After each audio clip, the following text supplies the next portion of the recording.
realmente si hay personas preparadas en este país para estos temas, realmente es la doctora Luisa Rendón Cárdenas.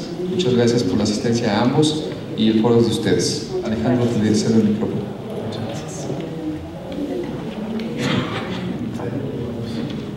Bueno, yo nada más presento rápido a Alejandro, y para que sepan por qué me acompañó. Alejandro Maza ha estado trabajando con nosotros en temas de tecnología y cosas sociales desde hace mucho, desde que yo trabajaba en salud hemos trabajado juntos. Viene de OPI, que es Open Intelligence, ¿no? Y que en realidad es una compañía de jóvenes que están trabajando en cuestiones matemáticas, estadísticas, etcétera, y aplicando sobre todo la tecnología a temas sociales, básicamente. Y si él quiere decir algo, después ha ganado varios premios ahí de tecnología con MIT en diferentes cosas. Entonces, yo voy a tratar de ser breve. Entre Alejandro y yo nos pusimos de acuerdo para hacer la presentación conjunta, pero creo que queremos dejar un tiempito también para preguntas. Creemos que este tema pues da para eso y a lo mejor les surgen dudas a partir de lo que expongamos. Y bueno, antes que nada, antes de entrar al tema del uso de la tecnología y cómo estamos usándola en los temas de prevención social y de seguridad, a mí solo me gustaría hacer un pequeño resumen de lo que es el Programa Nacional de Prevención Social de la Violencia y el Delito. Hoy en México, como ya comentaba Mario, la estrategia de seguridad tiene dos componentes principales. Por un lado, la parte policíaca, reactiva, de control de seguridad, ¿no?, tradicional, pero por el otro lado, por primera vez tenemos un presupuesto con recursos frescos para tener también una estrategia de prevención social de la violencia y el delito. Es decir, también ir a las causas y a los factores de riesgo que generan los fenómenos de violencia y delincuencia en el país. Es ir a esta parte social y atender en estas comunidades de mayor prioridad estas causas. Es decir, el programa tiene un enfoque, tiene dos enfoques, un enfoque territorial y uno poblacional. Es decir, nosotros territorialmente estamos en 107 municipios y delegaciones del Distrito Federal, donde en estos 107 municipios encontramos la mayor vulnerabilidad social. Nosotros hacemos mapas, ¿no?, mapas geográficos, que ahorita le decía a Jorge Tello que yo lo conocí cuando empezamos a hacer todos estos mapas desde salud, entonces ya ha evolucionado muchísimo este tema. Entonces es mucho trabajar basado en evidencia. Creo que ese es el componente más importante del enfoque de salud pública en el tema de violencia, meterle la mayor evidencia posible para en base a eso diseñar las estrategias de seguridad y de prevención. Entonces nosotros lo que hacemos es mapear estas vulnerabilidades sociales, que puede ir desde jefaturas de hogar femenino, desde pobreza, marginación, desde cuántas escuelas hay, cuánta infraestructura social hay en una comunidad, desde los niños que no van a la escuela, los que no estudian, jóvenes que no estudian y trabajan. Entonces son 20 variables que mapeamos dentro de los municipios donde estamos, y de esta forma encontramos, y algunas delictivas, y de esta forma encontramos hotspots o focos rojos, digamos, dentro de estos municipios. Entonces nosotros trabajamos en esto que llamamos polígonos, que es ir a estas colonias de mayor riesgo. Otro factor que mapeamos importante es de la gente que está en la cárcel, mapeamos de qué colonias venían, y eso también lo cruzamos con la vulnerabilidad social.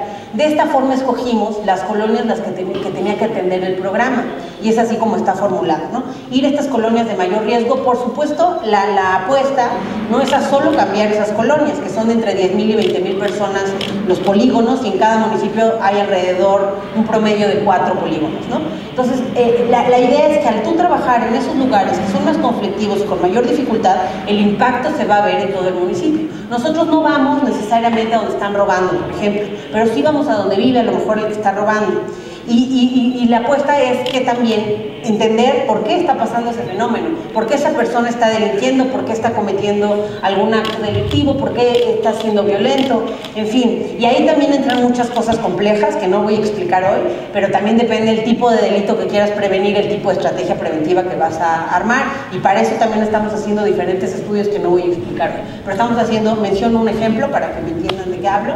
Estamos haciendo un estudio especial, por ejemplo, en el caso del secuestro, con Renato Sales ahí en conjunto, para entender cuál es el perfil del secuestrador, cuál es el modus operandi, y sobre todo desde el tema de prevención, cómo se reclutan a jóvenes para trabajar en este tema, ¿no? Entonces, por ejemplo, eso es uno, pero trabajamos en el robo de vehículo, pues es otro tipo de estrategia que tomamos, muy de la mano también a veces con las autoridades de seguridad, porque el tema de prevención tiene que ir muy de la mano con las autoridades de seguridad a nivel local. Entonces, uno es nuestro enfoque territorial, que son los polígonos, pero la segunda enfoque, digamos, es el enfoque poblacional. y este enfoque se da específicamente en jóvenes. Dentro de esos polígonos tenemos programas para todos, hay prevención universal y primaria para toda la comunidad y para la convivencia, pero también y sobre todo en este año hemos hecho especial énfasis en tener más acciones de prevención secundaria y terciaria. Es decir, secundaria para los grupos de mayor riesgo, que en este país pues son los jóvenes, porque la primera causa de muerte 15 a 29 años es el homicidio, porque el 62% más o menos de los delitos cometidos están cometidos por jóvenes, porque están siendo tanto las víctimas como los victimarios de la violencia. Entonces por eso es importante trabajar con los jóvenes y brindar alternativas, porque también hay datos positivos. 38 millones de jóvenes tenemos hoy en el país, hay un bono poblacional de estos jóvenes, entonces tenemos que aprovecharlo de manera positiva y esa es la apuesta también del programa, brindar alternativas sociales, económicas, de infraestructura, prevención situacional, etcétera, en estos jóvenes y sus familias, y también mucho en niños, para que el día de mañana no se vayan por una opción distinta, ¿no?, a la legalidad. Entonces, eso es muy a grandes rasgos el programa, no voy a ahondar hoy en el programa, a lo mejor saldrán cosas a medida que presentemos, pero un componente que creo que sí es creo que el programa tiene dos cosas muy innovadoras que no se han hecho en el mundo. O sea, muchos de estos esfuerzos, pues algunos se han hecho en el mundo, hay lugares muy conocidos como Medellín, en Colombia, se han hecho muchas cosas en Chicago también para estos temas, algunas cuestiones también en otros lados del mundo, en Canadá algunas cosas. Sin embargo, creo que el programa desde el inicio buscamos meterle dos componentes desde que empezamos a diseñarlos que nos parecían fundamentales y que nos parece muy innovador. Por un lado, el uso de la tecnología en todo el sentido, y ahorita eso sí lo vamos a platicar y a ahondar en esta presentación, y por otro lado también el entender mejor los factores de riesgo. Mucho de la dinámica comunitaria, nosotros cuando a mí me tocó trabajar en Ciudad Juárez, por ejemplo, nosotros veíamos que con las intervenciones que hacíamos, con el trabajo que se hacía, al todo en un mismo lugar, estar construyendo escuelas, estar metiendo centros comunitarios, estar trabajando socialmente con la gente, con los psicólogos, con la policía, todo esto concentrado en un lugar, empezabas a ver ciertos cambios que no necesariamente se veían reflejados en el corto plazo en la incidencia delictiva. Básicamente, uno de los retos que se tienen es cómo empezamos a procesar tal cantidad de información que se está generando. Los siguientes 2 años se va a generar en el mundo la misma cantidad de información que se ha generado en toda la historia de la humanidad. Entonces el problema va a dejar de ser cómo levanto más información y cómo proceso todo lo que está entrando, ¿no? Cómo proceso todo lo que se está generando en Facebook, cómo proceso todo lo que va a publicar el INEGI, cómo proceso todas las denuncias, todas las llamadas o todos los datos transaccionales que se están haciendo y cómo los utilizo para tomar decisiones. En ese sentido hemos trabajado con la Secretaría, con la Subsecretaría, para poder pues ayudarlos a generar las herramientas para que ellos puedan tomar en tiempo real las decisiones y puedan generar, ¿no?, y aprovechar los datos de fuera para mejorar los programas y al final incidir en el impacto que tienen. Básicamente desarrollamos un sistema que se llama Pitágoras, que integra datos internos administrativos, datos de otras dependencias y datos que están generando los ciudadanos constantemente para saber dónde se está gastando el dinero, qué impacto está teniendo y dónde hay irregularidades y qué está funcionando y qué no. Pero esto, en lugar de esperarse 3, 4, 5 años para saber qué funcionó o qué no, poder verlo todos los días y a todas horas. Entonces les voy a enseñar un poquito, ¿no?, en qué constan estos sistemas. ¿Me pasa a hacer? Gracias. Bueno, lo primero es poder ver y poder tener cada peso gastado en tiempo real, dónde está, a quién está impactando, a qué factura o acción está ligado, y poder empezar a analizar este tipo, ¿no?, de cosas y tomar decisiones en base a eso. A los que les ha tocado trabajar en el sector público, fuera de algunas dependencias muy especializadas, la mayoría de estos procesos se siguen haciendo en lápiz y papel y requieren, ¿no?, de miles de horas de trabajo para poder sistematizar y analizar.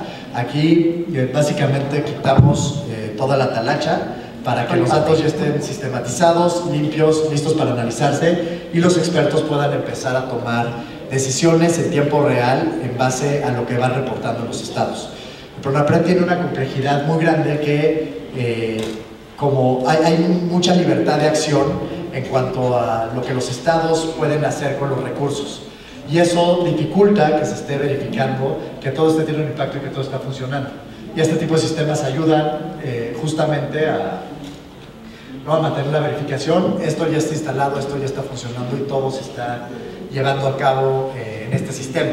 La otra parte es ver qué está funcionando y qué no. Hoy, que supuestamente debe de estar pasando con recursos públicos en cualquiera de los municipios o polígonos del programa. Y yo nada más les cedería a ustedes el micrófono sin antes agradecerte, Eunice, la presencia tuya aquí, la de Alejandro, y decirles, créanme que este tema de prevención social de la violencia y la delincuencia, hay una nueva generación de personas, Eunice creo que es una de ellas.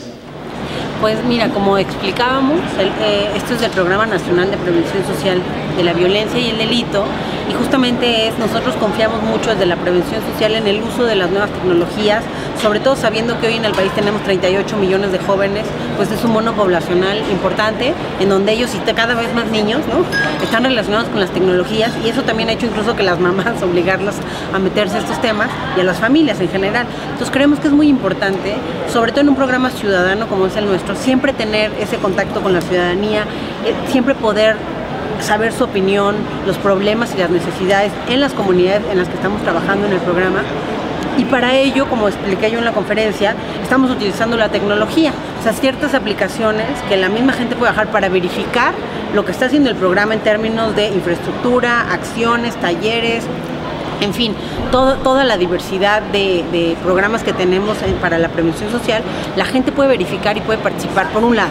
Por otro lado, puede opinar, puede decirnos de su comunidad cuál es el problema, cuál es la ventaja, etcétera, y en base a eso nosotros diseñaremos la acción que vamos a llevar a cabo en ese lugar. Y por otro lado, creo que también, y muy importante, que se explicaba aquí, es cómo transparentamos cada vez mejor los recursos y cómo hacemos más efectivas las políticas públicas.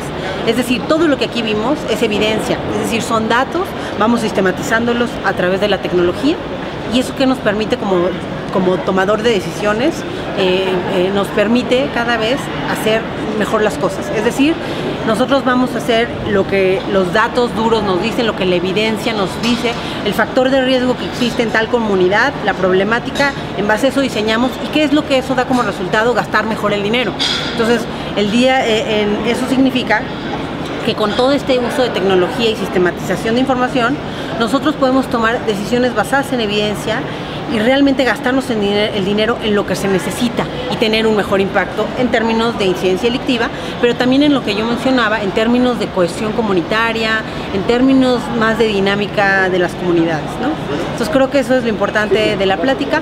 También explicábamos el tema, rápidamente lo menciono, de la encuesta. Estamos haciendo la encuesta de factores de riesgo para conocer mejor estas dinámicas de la comunidad, todo esto integrándolo a través de la tecnología en estas plataformas que nos permitan siempre hacer más rápido, comparar datos, saber el precio mínimo de una cosa, el precio máximo, transparentar el gasto, que sepamos a quién contrataron, cómo lo contrataron, dónde, que la gente pueda ir y ver, efectivamente en este taller hay 20 personas, es un taller de baile con componentes de prevención social porque hay 2 psicólogos, tal. La gente tiene un pequeño cuestionario en la aplicación donde además puede opinar y retroalimentar, y eso que nos va a permitir hacer cada vez política más basada en evidencia y basada en la opinión ciudadana.